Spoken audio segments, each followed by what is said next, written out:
రెండు సంయుగ్మ కోణాల మధ్య వ్యత్యాసము 140 డిగ్రీలు అయితే ఆ కోణాలను కనుగొనండి.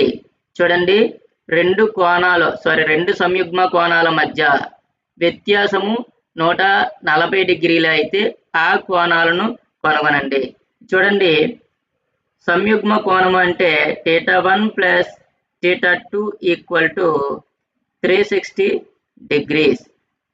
కానీ ఇక్కడ లెక్క ప్రకారం ఏమి ఇచ్చాడు? ఈ రెండింటిల మధ్య డిఫరెన్స్ ఇచ్చాడు. ఎంత? 140.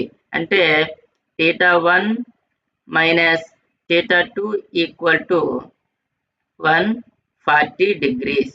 ఇప్పుడు ఈ రెండింటిని కలిపినట్లయితే θ2కి θ2 క్యాన్సిల్ అయింది. 2θ1 ఈక్వల్ టు ఈ రెండింటిని యాడ్ చేయండి. 360 ప్లస్ 140 ఎంత అవుతుందంటే 500. ఎంతమ్మా? 500 డిగ్రీలు. ఇప్పుడు θ1 ఈజ్ ఈక్వల్ టు ఎంత అవుతుంది? 500లో సగం ఎంత?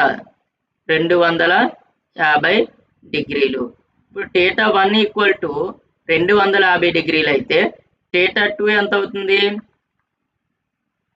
360 డిగ్రీలు మైనస్ 250 డిగ్రీలు ఈజ్ ఈక్వల్ టు 110 డిగ్రీలు.